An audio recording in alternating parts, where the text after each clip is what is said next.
एक समय की बात है, एक गांव में एक रामा नाम का व्यक्ति रहता था। वो जितना ही सादा, भक्ति भाव वाला और सदाचारी था, उसकी बीवी उतनी ही कुकर्मी थी। जब तक वो 3-4 घरों में कलह और कलेश नहीं करवा देती थी ना, तब तक उसका खाना हजम नहीं होता था। लेकिन रामा फिर भी बेहद प्रसन्न था। क्यों? क्योंकि वो ये कहता था कि प्रभु ऐसी दी है तभी तो तेरे चरणों में लीन हूँ, वरना तो पता नहीं आज उसी के पीछे होता। कोई बात नहीं, रामा हर तरह से सुख और शांति चाहता था। बस उसे एक दुख था। क्या? कि उसके कोई संतान नहीं थी। हाँ, रामा को कोई संतान नहीं थी, इसीलिए वो घर में कुतिया ले आया। वो उसका बड़े ही अच्छे तरीके से पालन पोषण, उसे नहलाना धुलाना सब करता था, क्योंकि वो ये सोचता था कि जब इस कुतिया के बच्चा होगा तो मैं उसे अपना पुत्र या पुत्री समझ के उसकी देखभाल करूंगा और उससे मेरा जीवन निकल पड़ेगा और मेरा वंश आगे चल पड़ेगा। लेकिन होनी ज्यादा बलवान होती है। किसको पता था कि वो कुतिया भी बांझ निकलेगी। जी हाँ, कुतिया भी बांझ थी। अब रामा बड़ा परेशान रहने लगा। उसको लगने लगा कि शायद मैं ही मनहूस हूँ।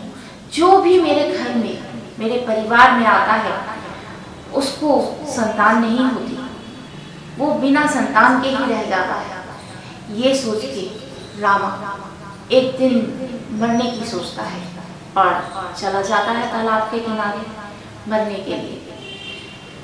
जैसे ही वो छलांग लगाने वाला होता है, पीछे से महापुरुष उसका हाथ पकड़ के उसे खींच लेते हैं और रामा उन पे गुस्सा होता है कि आपने मुझे क्यों बचाया, मैं इस जीवन का क्या करूँगा।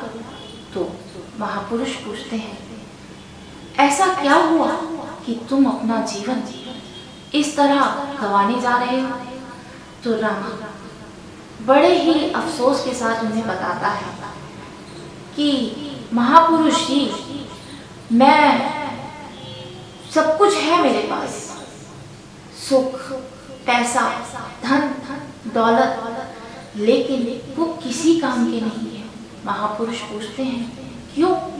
आज के इस युग में जहाँ लोग पैसे के लिए इतना भागते हैं, वहाँ तुम इन सबको पाकर भी खुश नहीं हो।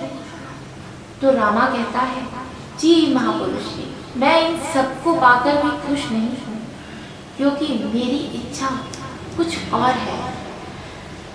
तो महापुरुष पूछते हैं, क्या पूछते हैं?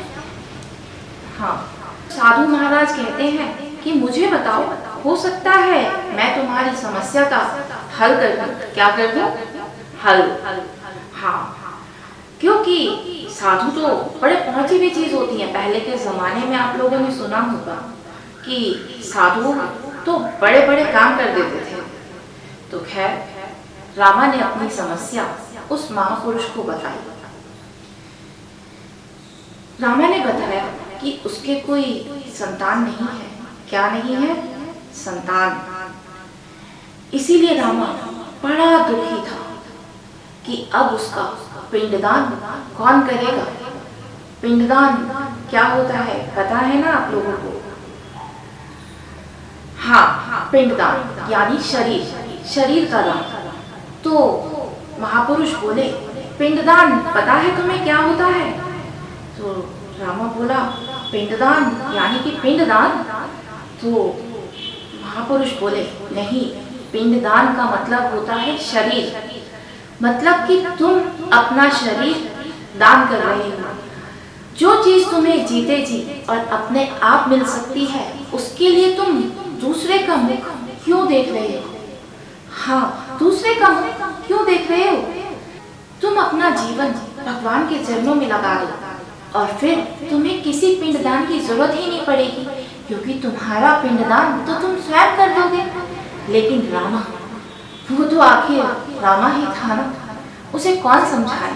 उसको तो यही लग रहा था कि एक पुत्र या पुत्री प्राप्ति ही उसका पिंडदान कर सकती है, उसके जीवन को सफल बना सकती है। तो वो महापुरुष के चरणों में लीन हो गया और बोला, मेरा दुख और दर्द तो सिर्फ आप ही दूर करेंगे, मुझे नहीं पता। मुझे तो सिर्फ आप वो हल बता दीजिए जिससे मैं एक पुत्र या पुत्री की प्राप्ति कर सकूं। महापुरुष बोले, ठीक है, मैं कुछ करता हूँ। वो थोड़ी देर तपस्या करने लग गए। अपनी तपस्या का, आजीवन की तपस्या का उन्होंने एक फल दिया। हाँ, रामा को एक फल दिया और कहा कि ये लो पुत्र, और ये जाकर अपनी पत्नी को खिला देना, उससे तुम्हें एक बहुत ही वैभवशाली, गुणों वाला, अच्छे आचरण वाला एक पुत्र या फिर एक पुत्री होगी जो तुम्हारा जीवन सफल करेगी। और ये मेरी आज तक की पूजा और पाठ का फल है जो मैं तुम्हें दे रहा हूँ। ये सुनकर रामा अपने घर गया, बड़ा खुशी खुशी जाकर उसने अपनी पत्नी को वो फल दिया और कहा कि तुम इसे खा लो। पति ने पूछा, ये कैसा फल है? तो रामा ने उसे वहां घटित सारी कथा सुनाई और कहा कि मुझे ये महापुरुष ने दिया है और कहा है कि इसको खा के तुम्हें एक पुत्र होगा। क्या होगा? हाँ, एक पुत्र होगा जो बड़ा ही अच्छा होगा, अच्छे आचरण वाला, अच्छे विचारों वाला होगा और उसके अंदर सारे गुण होंगे। पत्नी सोचती है कि अरे, अगर इसे खाकर मैं गर्भवती हो गई तो जो कलह कलेश कराती हूँ वो कैसे कराऊंगी? मतलब लोगों के घर आना जाना कम से कम 9 महीने तक तो मेरा बंद हो जाएगा, क्योंकि जब पति को पता चलेगा कि मेरी बीवी गर्भवती है तो वो उसका कहीं पे भी आना जाना बंद कर देंगे। क्यों कर देंगे? क्योंकि वो तो थी कलेशिया ही ना। अब कलेश में तो कई बार मारा पीटी भी हो जाती है, धक्का मुक्की भी लग जाती है, तो हो सकता है कि कहीं बच्चे को नुकसान ना हो। इसीलिए अगर मैं कहीं जाऊंगी नहीं तो मेरा खाना पीना कैसे हजम होगा? रामा की पत्नी ये सब सोचने लग गई। अब वो ये सब सोच ही रही थी कि वहां उसकी बहन आ जाती है जो 1 महीने से गर्भवती होती है। रामा की पत्नी बड़े ही सुविचार में बैठी ये सब कुछ सोच रही थी, तो उसकी बहन पूछती है, दीदी बड़ा ही चिंतन मनन कर रही हो, क्या बात है? तो रामा की पत्नी कहती है कि कुछ नहीं, तेरे जीजा जी ये फल लेके आए हैं और उन्होंने मुझे खाने के लिए बोला है, इसको खाने से क्या होगा? उसकी बहन पूछती है तो वो रामा की पत्नी बताती है कि इसको खाने से मुझे एक पुत्र प्राप्ति होगी, लेकिन मैं ये सोच रही हूँ कि 9 महीने की ये पीड़ा, प्रसव पीड़ा कैसे सहूंगी, क्योंकि औरत का दूसरा जन्म होता है। इसमें सिर्फ 2 ही चीजों में इंसान को पीड़ा होती है, एक जब इंसान जलता है और दूसरा जब वो माँ बनती है। कहते हैं माँ बनने में औरत का दूसरा जन्म होता है। तो चलो, अगर ये सब पीड़ा सही भी जाए और मैं 9 महीने घर से बाहर भी ना निकलूं, लेकिन उसके बाद 5-6 साल जब तक वो बच्चा बड़ा नहीं हो जाएगा उसके पीछे पीछे घूमना पड़ेगा। भला मैं वो सब कैसे करूंगी? क्योंकि मुझे तो आदत है दूसरों के घरों में कलह और कलेश करवाने की, तब तक मेरा खाना हजम नहीं होता। खैर, औरत भी थोड़ी देर सोच विचार करती है, कहती है दिमाग में एक खुरापाती तरकीब आई है। तो रामा की बीवी पूछती है क्या है वो तरकीब? तो वो कहती है दी, मैं 1 महीने से गर्भवती हूँ, अगर आप चाहो तो आप मेरा पुत्र ले सकती हो, लेकिन बदले में आपको मुझे बहुत सारा धन देना पड़ेगा। क्या देना पड़ेगा? धन। क्योंकि रामा के पास तो धन दौलत की कोई कमी नहीं थी, बस अगर कमी थी तो उसके पास संतान थी, क्योंकि उसके पास संतान नहीं थी। तो उसकी बीवी कहती है लेकिन ये सब कुछ भला कैसे हो सकता है? कहती बस आपको जीजा जी को कहना पड़ेगा कि मैं अपनी बहन के यहाँ जाके बच्चा पैदा करूंगी, तब आप मुझे बहुत सारा धन दे देना और मेरा बच्चा आप ले लेना। तो रामा की पत्नी कहती है इस फल का क्या करूं? तो उसकी बहन कहती है दीदी, ऐसे फलों से भी कोई बच्चे होते हैं, जाके ये फल कुतिया को खिला दो, वो खा लेगी तो उसका कुछ नहीं जाएगा और हमारा काम भी बड़े प्यार से हो जाएगा। रामा की पत्नी वो फल जाके उस कुतिया को खिला देती है और उन दोनों को 9 महीने बाद बालक होता है। दोनों को मतलब वो तो अपनी बहन का बच्चा लेके आई थी और जो कुतिया होती है उसको अपना खुद का बालक होता है। वो बालक बड़ा ही अद्भुत होता है, बड़ा ही विचित्र होता है, क्योंकि उसके जो कान होते हैं ना वो कुतिया जैसे होते हैं और बाकी वो बच्चा पूरा मानव जैसा होता है। तो उसका नाम रखा जाता है कुदकर्ण। और जो पूर्णिमा होती है रामा की पत्नी, उसके पुत्र का नाम रखा जाता है प्रियोधन। हाँ, क्योंकि उसकी पत्नी और उसके गुण और आचरण को देखते हुए उसका नाम रखा जाता है प्रियोधन।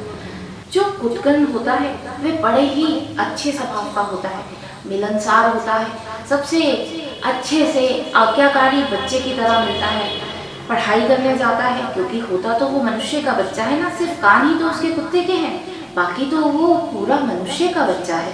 तो वो सारे काम मनुष्यों की तरह करता है, अच्छे से खाता है, पीता है, स्कूल जाता है। पहले के ज़माने में जो स्कूल हुआ करते थे, पता है आपको कैसे हुआ करते थे? किस किस को पता है? आप भी आज के ज़माने में अगर हॉस्टल जाते हैं तो वो कैसे होते हैं? भाई बाहर जाते हैं, माँ बाप से दूर जाते हैं, अपने घर का काम, अपने मतलब जो अपना निजी काम है वो आप स्वयं ही करते होंगे ना, तो उसे क्या कहते हैं? पीजी और हॉस्टल। हाँ, और पहले के ज़माने में जो होता था उसे क्या कहते थे? कुछ याद है आप लोगों को? हाँ, उसे गुरुकुल कहा जाता था। तो कुदकर्ण जब बड़ा हुआ और गुरुकुल जाने की अवस्था हुई तो उसने अपने पिताजी को कहा, पिताजी मैं गुरुकुल जाना चाहता हूँ। और प्रयोधन जो था वो इसका बिल्कुल ही विपरीत था, उसके अंदर अपनी माँ के सारे दुष्कर्म थे, यहाँ तक कि उससे भी 4 चंदे आगे कहो तो शराब पीना, औरतों का संग करना, झूठ बोलना, चोरी करना, ये सब कुछ उसके अंदर बुरी आदतें थी। गांव वाले उससे बड़ा ही परेशान रहते थे। खैर उन दोनों को उनके पिताजी ने कहा भाई तुम भी इसके साथ गुरुकुल चले जाओ। तो प्रयोधन ने बिल्कुल मना कर दिया और कहा नहीं, मैं नहीं जाऊंगा, मैं तो बस यही रहूंगा। माँ का लाडला तो प्रयोधन शुरू से ही था, तो माँ ने भी इस बात को स्वीकारा कि भाई प्रयोधन कहीं नहीं जाएगा, आपको चाहिए तो आप कुदकर्ण को भेज दो। कुदकर्ण गुरुकुल चला गया, वहां जाके उसने अच्छी शिक्षा प्राप्त की, अच्छे अच्छे सदाचार सीखे, गुरुजनों का कहना माना, तो उसके अंदर एक अच्छा विचार, अच्छे आचरण, सब कुछ अच्छा आने लगा। पूजा पाठ भी पूरा था। खैर इधर प्रयोधन जो था वो अपनी बुरी आदतों और माँ के लाड प्यार की वजह से और ज्यादा उसकी बुरी आदतों में बढ़ोतरी हुई, ना कि कुछ कम हुआ, और बल्कि वो दिन पे दिन अपनी बुरी आदतों के साथ और ज्यादा रहने लगा। तो वो एक बुरा इंसान बन गया। अब एक दिन दुर्योधन ने अपनी माँ से पैसे मांगे। माँ ने मना किया कि कहा भाई अब तुम बड़े हो गए हो, खुद कमाओ खुद खाओ, मैं भी कहाँ से लाऊं, मैं भी बुजुर्ग हो गई हूँ, तो अब मेरे पास पर्याप्त धन नहीं है कि मैं तुम्हारी इच्छाएं पूरी कर सकूं। तो उसने क्या किया, अपनी माँ को मार दिया। हाँ, उसने अपनी माँ को मार दिया। अब माँ मर गई तो अब तो रोका टोकी करने वाला कोई था ही नहीं ना। हाँ, क्योंकि अब तो वो कुछ भी कर सकता था, आजाद था। तो उसने घर में ही स्त्रियां लानी चालू कर दी, स्त्रियों के साथ सब कुछ करना, शराब पीना, चोरी करना। और जब उन स्त्रियों की मांग पूरी नहीं होती थी तो वो भी उसे उकसाती थी कि भाई तू हमारे लिए चोरी कर और हमें सब कुछ ला के दे। तो परोधन जो है वो चोरी में भी अब बिल्कुल नहीं घबराता था, ना डरता था। तो उसने क्या किया, एक बार साहूकार के घर में चोरी कर ली। अब साहूकार जो है गांव का बड़ा ही नामी ग्रामी आदमी था, और जी चोरी करके जब वो लाया तो उन औरतों को लगा कि भाई ये तो पकड़ा जाएगा और हम इसके साथ पकड़े जाएंगे। तो उन औरतों ने एक योजना बनाई। योजना के तहत परोधन को इतना मधुपान कराया कि वो अपने होशो हवास में नहीं रहा, कुछ भी करने लायक ही नहीं रहा। तो फिर उन औरतों ने, जब वो बिल्कुल अपने होश वो सब खो बैठा, तो उन औरतों ने क्या किया जानते हैं आप सब? उन औरतों ने उसका खून करने की कोशिश की।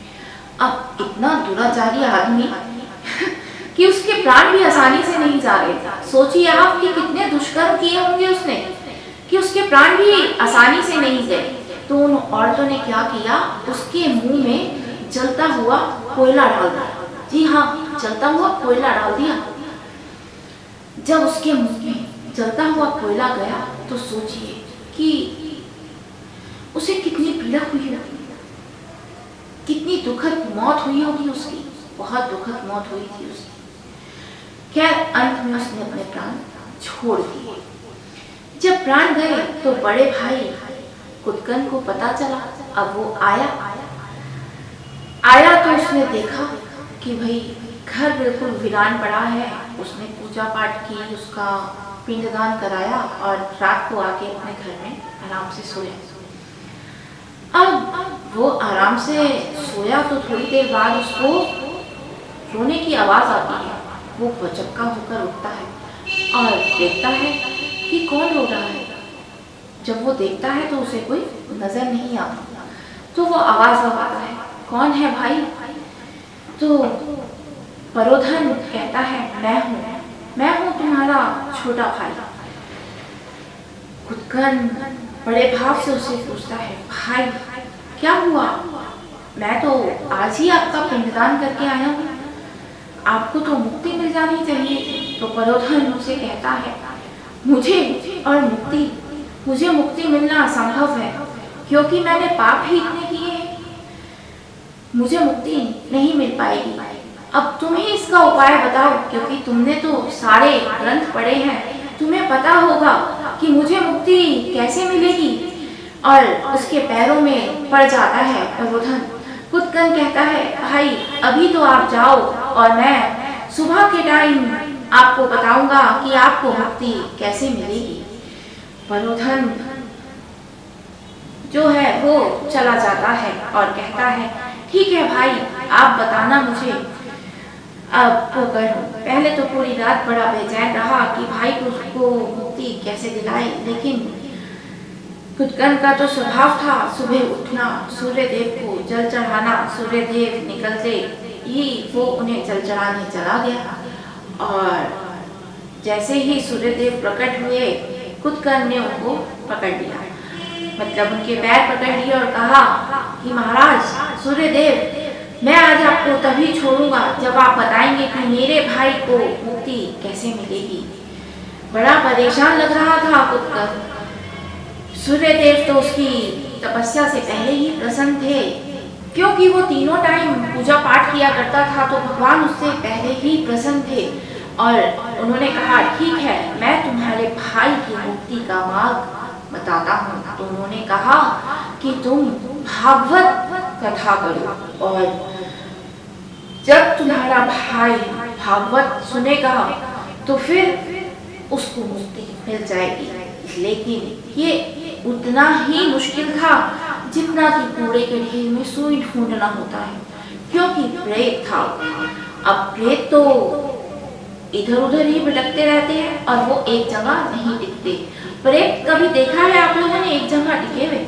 नहीं ना, क्योंकि प्रेत आत्मा होती है और वो घूमती ही रहती है सारी जगह, तो उसको पकड़ना बहुत ही मुश्किल था। तो पहले के जमाने में क्या होता था, पहली बात तो आजकल तो क्या कहते हैं इसे, ऐड हो जाते हैं भाई कि फलानी जगह भागवत है, आप चले जाना, सुनना, बड़ा ज्ञान मिलेगा, बड़ी आत्मा को शांति मिलेगी। लेकिन पहले जमाने में ऐसा नहीं होता था। पहले जमाने में क्या करते थे लोग, क्या करते थे, औरतों को बता दिया करते थे। नहीं, पहले के जमाने में लोग अपने मित्र सगे संबंधियों को बताते थे कि भाई हमारे यहाँ उस दिन भागवत है और इतने दिन की भागवत है, आप लोग अपने मित्र और संबंधियों को बताना। तो ऐसे ही वो लोग अपने मित्र और संबंधियों को बताते थे कि भाई फलाने गांव में फलानी जगह इस दिन से इस दिन तक की भागवत है, तो तुम जाना और सुनना। ऐसे करते करते ही बड़ी दूर दूर तक भागवत के चर्चे हुआ करते थे और लोग उसे बड़ी संख्या में सुनने आते थे। लेकिन ये भागवत तो थी परोधर के लिए, कि परोधर का उपकार हो जाए, परोधर को मुक्ति मिल जाए। परोधर के लिए क्या हुआ, 7 गांठों वाला एक बांस मंगाया गया। जी हाँ, 7 गांठों वाला एक बांस मंगाया गया। कहते हैं कि 7 गांठें एक एक दिन करके खोलती है और उसकी मुक्ति 7 दिन में होनी थी, तो इसीलिए वो 7 गांठों वाला एक बांस मंगाया गया और उसको भागवत के बीच में रखा गया। अब जैसे जैसे भागवत सुनी गई, एक दिन हुआ एक गांठ खुल गई, दूसरा दिन हुआ दूसरी गांठ खुल गई, तीसरा दिन हुआ तीसरी गांठ खुल गई, चौथा दिन हुआ चौथी गांठ खुल गई, 7 दिन हुए 7 गांठें खुल गई और उसमें से भगवान विष्णु का अवतार आया। हाँ, भगवान विष्णु का अवतार आया और उन्होंने प्रोधन से कहा भाई चलो तुम्हारी मुक्ति हो गई। लेकिन उत्कन को ये बात हजम नहीं हुई। क्यों नहीं हुई? उसने कहा अगर परोधन ने ये सुना है तो मैंने भी पूरी ईमानदारी से और निष्ठा से भागवत कही और पढ़ी और सुनाई है, तो मेरा भी तो उद्धार होना निश्चित है प्रभु, मैं यहाँ कैसे रह सकता हूँ। भगवान विष्णु ने कहा कथा तो सब सुनते हैं, लेकिन उद्धार उसी का होता है जो चिंतन करता है। तो कुत्कन कहता है मतलब, बोले तुम सब ने कथा सुनी, भागवत सुनी, लेकिन उसका चिंतन नहीं किया। तुम लोग कथा सुन के अपने अपने कामों में व्यस्त हो जाते थे। उस कथा का विवरण या उसके अंदर क्या समझाया, क्या सिखाया, किसी ने नहीं सोचा उसके बारे में। लेकिन परोधन जो यही रहता था और कथा सुनने के बाद उसका चिंतन किया करता था कि उसने कितने बुरे कर्म किए और क्या क्या अपने जीवन में घटित किया, उन सब का पश्चाताप किया। इसी तो वो जो चिंतन करता था उस वजह से इसकी गति हुई है। तो क्या सीखा आप लोगों ने आज इस कहानी से? कि सिर्फ भागवत सुनना ही समझदारी नहीं है, उसका चिंतन, उसका मनन, उसे अपने जीवन में उतारना ही भागवत का सार है। अगर आप भागवत सुन के अपने घर में जाके उसको नहीं सोचेंगे, नहीं करेंगे कुछ, या फिर पूजा पाठ करके सिर्फ दिखावे के लिए माला करेंगे, तो आपका जीवन बेकार है। अगर सच्चे मन से पूजा पाठ नहीं की तो आप कर नहीं सकते। इसीलिए भगवान विष्णु ने कहा कि जो भी मेरी पूजा पाठ करेगा या जो भी मेरी आराधना करेगा मैं उसको जरूर पार लगाऊंगा।